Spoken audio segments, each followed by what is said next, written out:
Hey, what's up? It's Tuesday. It's Dominic D'Angelo. It's Rumor and Innuendo. I am of adfreeshows.com, SEScoops.com, and brassrainmedia.com. Check it out. But I am here with Mr. Robert Karplis, WE Creative _ish. And Robert, I have my Pizza Hut glass. How are you doing today? It's a cup. Wait, did you just admit that you stole a cup from Pizza Hut? No, I found these. Well, then that's good. That's great.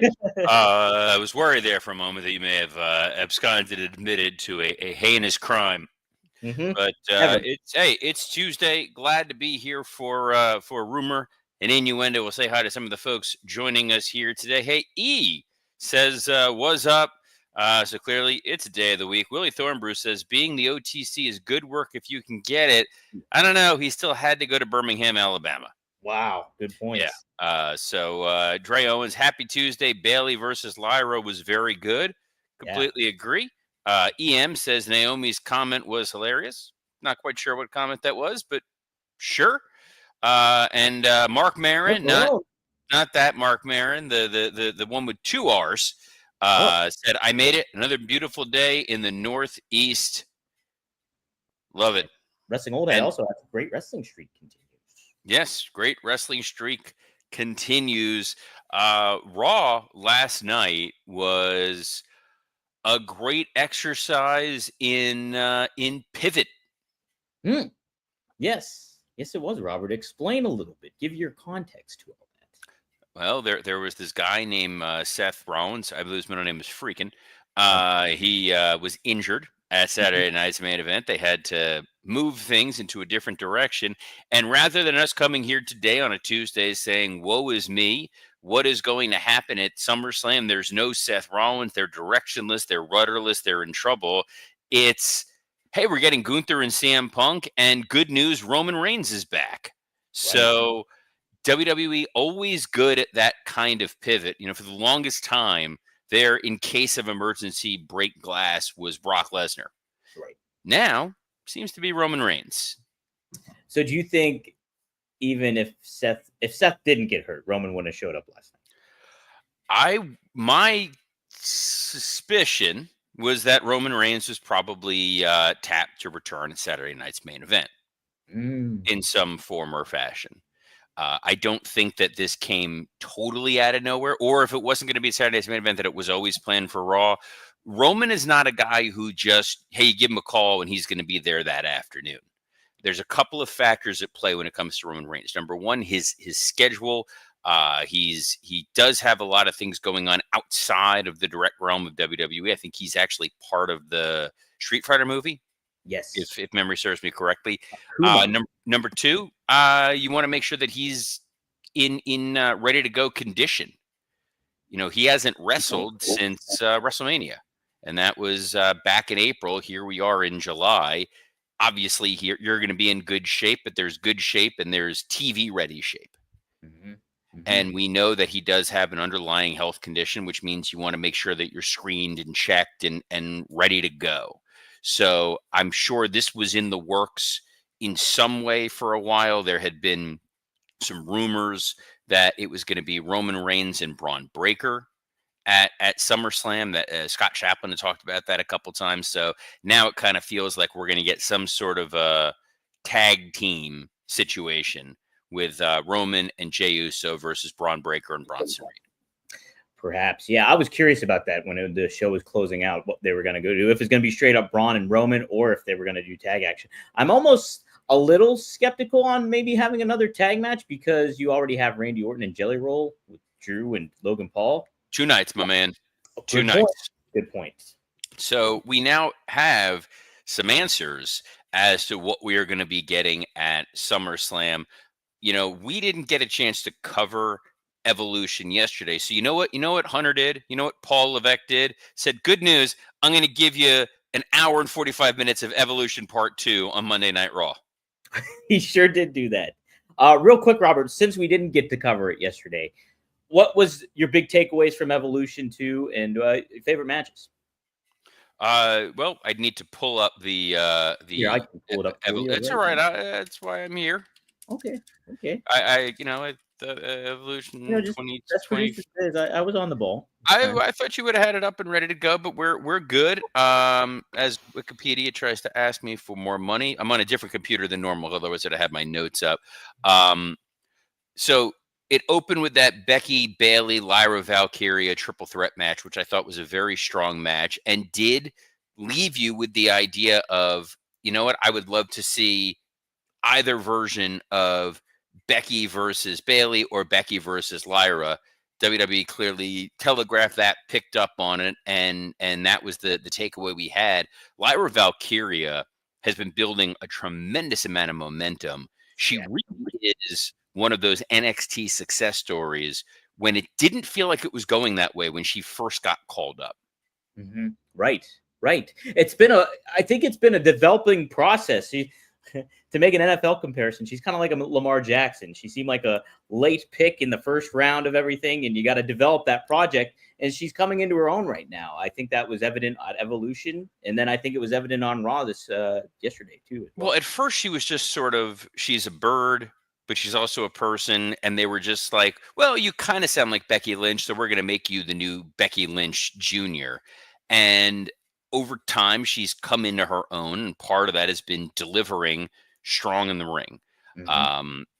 It was great to see Judgment Day retain, just because you want all of Judgment Day to have that gold until such time as Liv Morgan returns. Yes. And I know we kind of predicted, hey, are we going to see Charlotte and Alexa Bliss get the gold? Because that duo, that pairing is kind of working. Mm-hmm. But there's a story to be told with Judgment Day. So I think that you want Liv to come back and be angry that everybody is friends with Roxanne. Tiffany Stratton, Trish Stratus, they kept it short. That's a plus. Yeah. Trish, it's kind of like the Goldberg compliment, which is there was nothing objectively embarrassing that happened in this that would have made you be like, I don't know. The placement on the card that this took place before the Naomi match telegraphed, hey, we're not getting a cash in here, and that this wasn't the conclusion of the night meant, yeah, we're not getting a cash in there. It was a nice little thank you, Trish moment.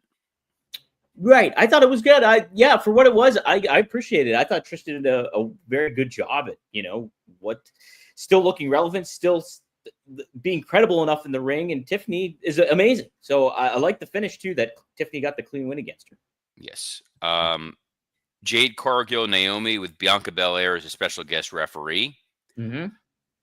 Couple things surprised me. The finish didn't necessarily surprise me. I assumed that Jade Cargill was going to win because WWE always feels comfortable with beating whoever has the Money in the Bank briefcase. They just assume, like, hey, they got the briefcase, they'll be fine.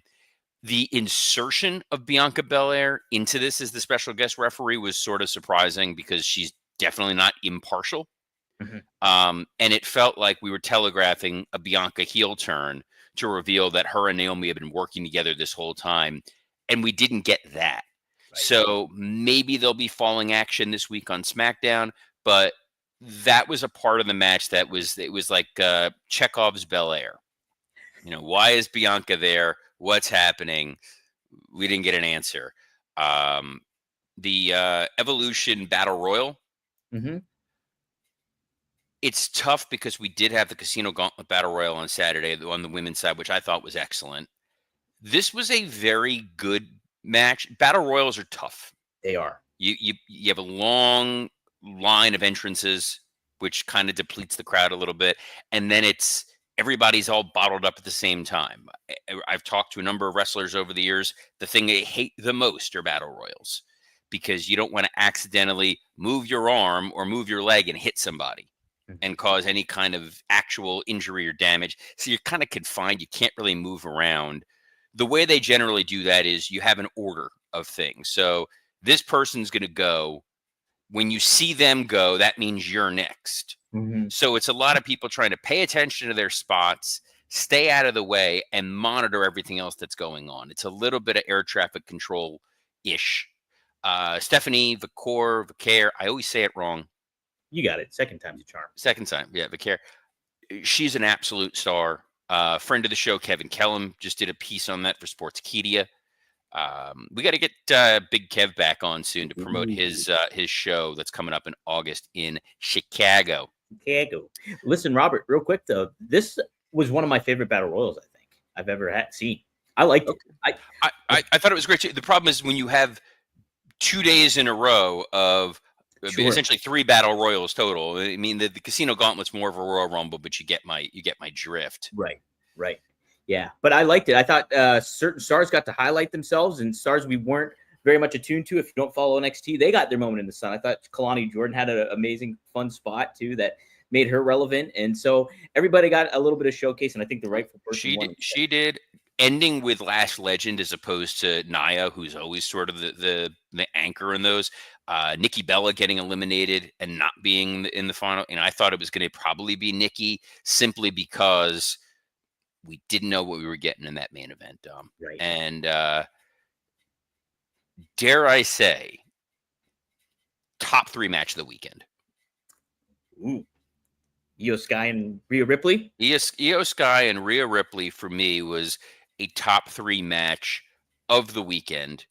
Nothing on Saturday night's main event obviously was going to really come close to that, but that was furthering of storylines more than anything else. If you look at All In, I really enjoyed the, obviously the Omega Okada match was really fun. The Young Bucks tag match was really fun. And then I would put this above the Tony Storm match. Okay. Yeah. I would have to agree with you. I think, Robert, the crowd was fired up. And like, it just showed, it was a really, really good showcase for Io Sky as being just such a great wrestler. And then the finish, obviously unexpected and surprising. It mixes in the entertainment aspect of it all. I think it's just a all-encompassing, great wrestling match. I thought it was I thought it was a hell of a match. I think that crowd, I would have been concerned if I was WWE because you're putting a babyface match in your main event, and that audience was game for, we're going to cheer for both. We're going to make Rhea feel like a big star. We're going to make Io feel like an underdog champion. The Naomi cash in, they were excited to see the cash in rather than necessarily being excited for her. Mm-hmm. And it was a finish that made sense. As soon as she got involved, the triple threat immediately becomes no disqualification. They found a way to cheat Rhea out of beating Io, which she's never done. They found a way to cheat Rhea out of being women's champion going into SummerSlam. You've now set up a scenario where Naomi's avoiding going after having to deal with Jade Cargill. And then Naomi pointing out on Raw, boy, this booking didn't make any sense. Have fun, guys.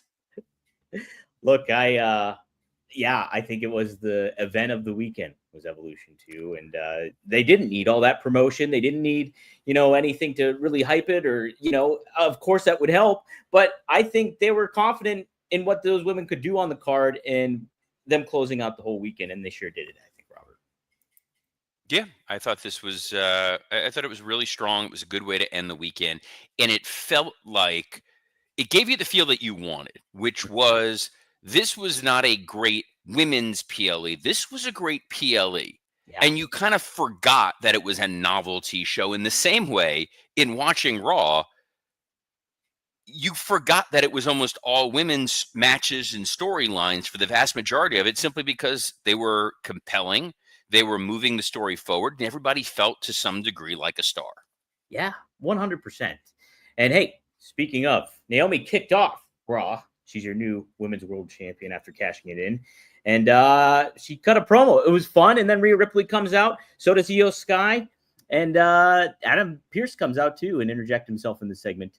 And we will have a triple threat match for the title at SummerSlam. What do you think of this as the follow-up, Robert?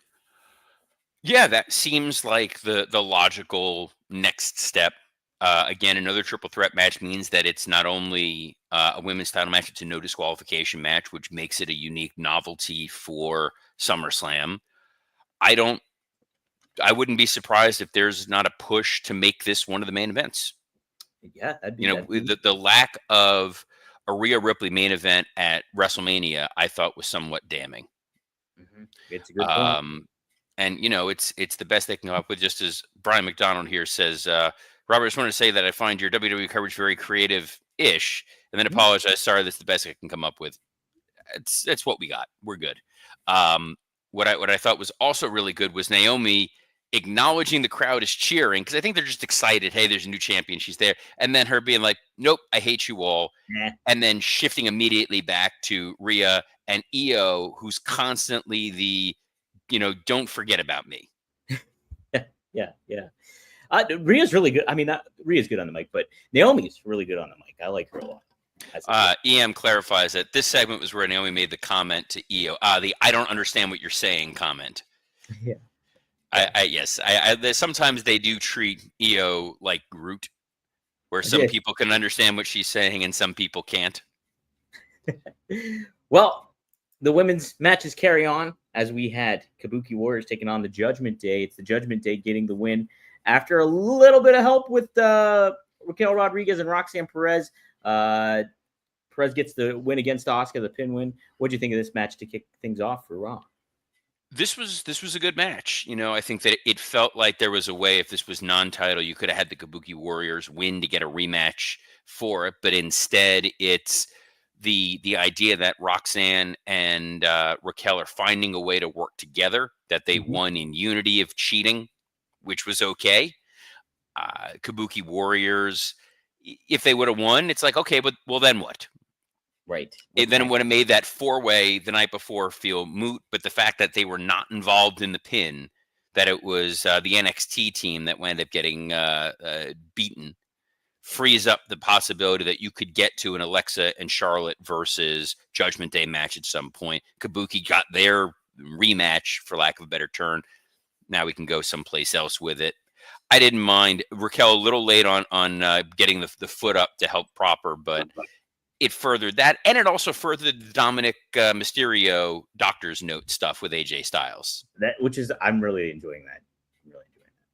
I also really enjoyed this. It was a 2 out of 3 falls match. Bayley taking on Lyra Valkyria to earn that title shot, that Intercontinental title shot against Becky Lynch at SummerSlam, and it's Valkyria who defeats Bayley 2-1. I love this match, Robert. I love the finish too. Yeah, this was so 2 out of 3 fall matches are generally stupid. This one, no different, in that someone's going to wind up getting pinned in the old Survivor Series rules, where it's if the 4-on-4 or 5-on-5 matches, guys that would never only get pinned by a clothesline get pinned by a clothesline. And you had that here. It's like lightning fast pins to move things forward. It made it feel epic. It gave Bayley a little bit of saving face.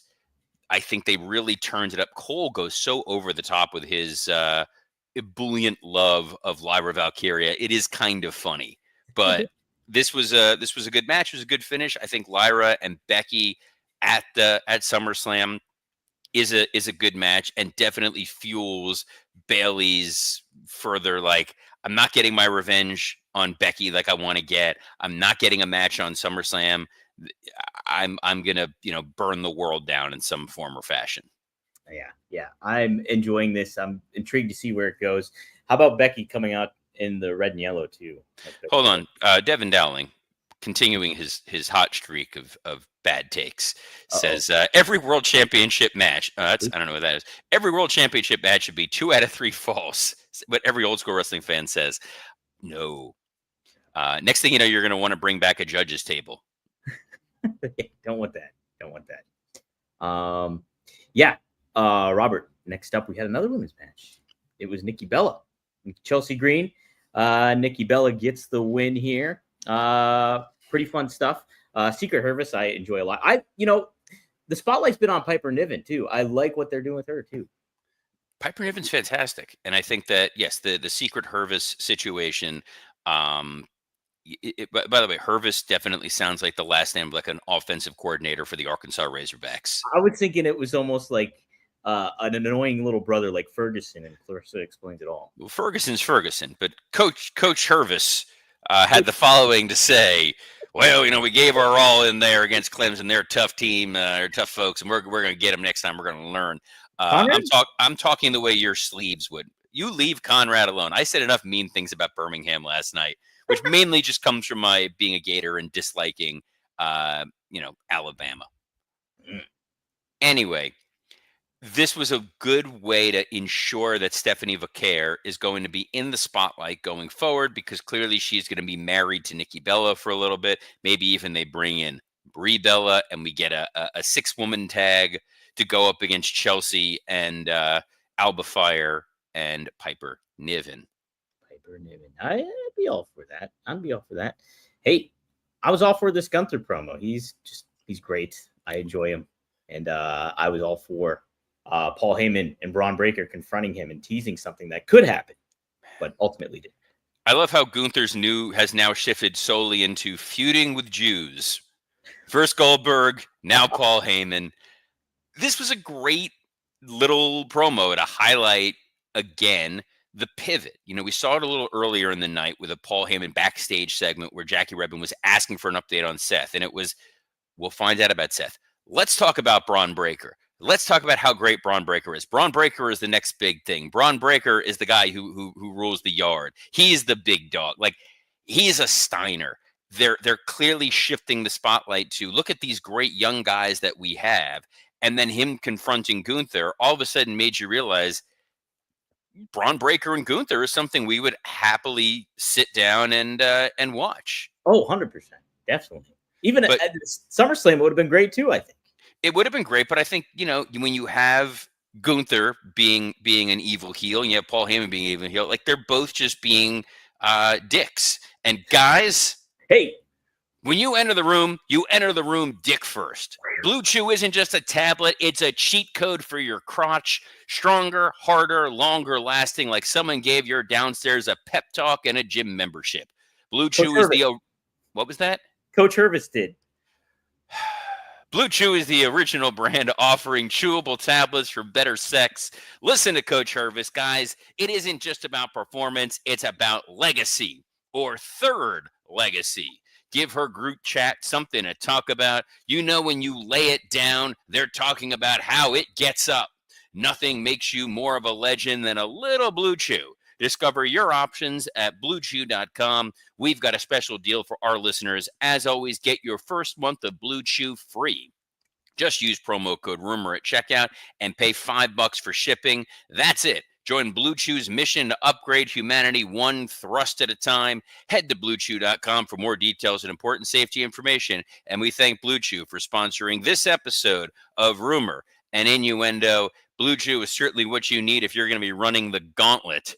Ooh. And Braun Breaker ran that gauntlet, Dom. Yeah, that he did, Robert. And man, yeah, quite the showcase for Breaker there. He started off with Penta, and they went back and forth for quite a while until Breaker caught him with a spear out of nowhere from a springboard, eliminating him, and then bringing out LA Knight.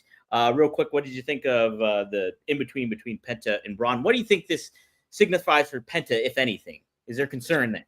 So first of all, I like Derek Hubbard's comment right here. It says Gunther's self-satisfaction in the "Who is next" line was beautiful. That was great. That was a great capitalization of, I just beat Goldberg. I've retired him. Let me just remind you all that I'm a jerk and I'm your top heel. Braun Breaker beating Penta. It was fast-paced. That spear was absolutely incredible. I'm a little worried how comfortable they are beating Penta. Mm-hmm. And then potentially just feeling like another guy, but we'll give it some time before we see what's going on. Right. Yes.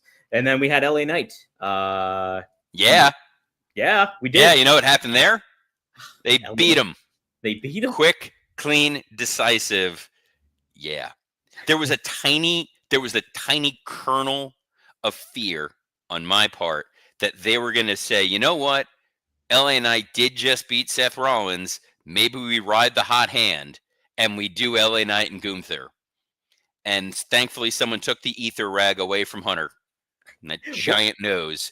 And they were like, yeah, let's not do that. Let's have Braun Breaker beat LA Knight clean. Love it. Well, I will say that LA Knight got a huge reaction there in Birmingham.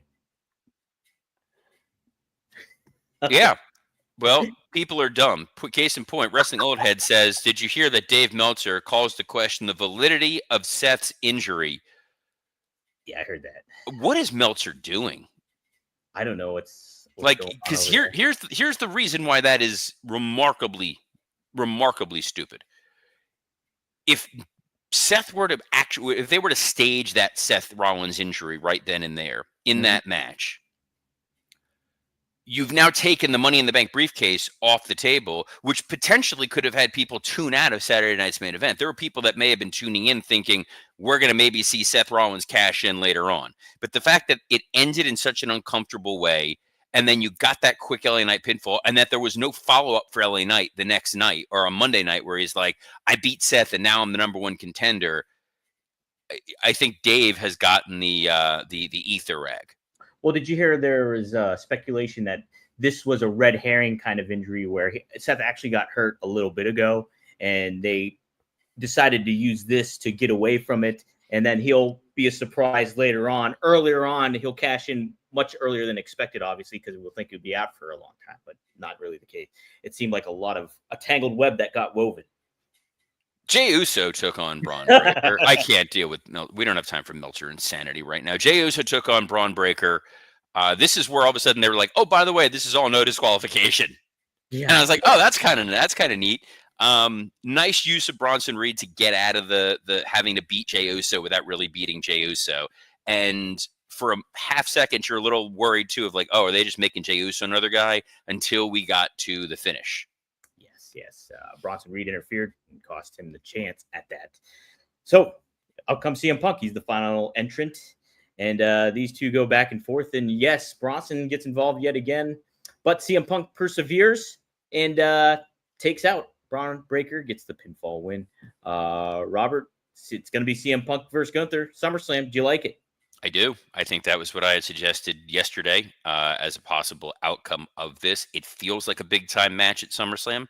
It's I think when I talked about it with Chaplin, he goes, hey, this kind of feels like a throwback to the old CM Punk Samoa Joe matches where you're going to get a big dude chopping the hell out of Punk. And Gunther's a guy who could take care of Punk safely while still making the match feel very, very physical.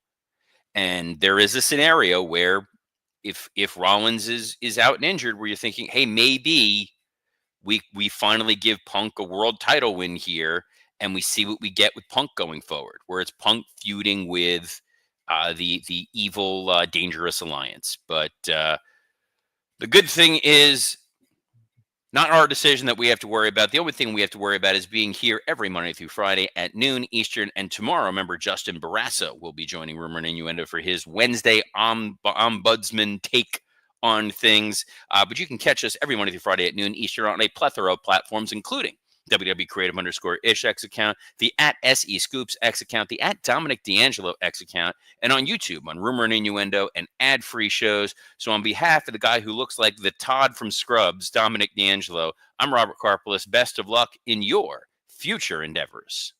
I just got called into Coach Hervis's office. I'll be back.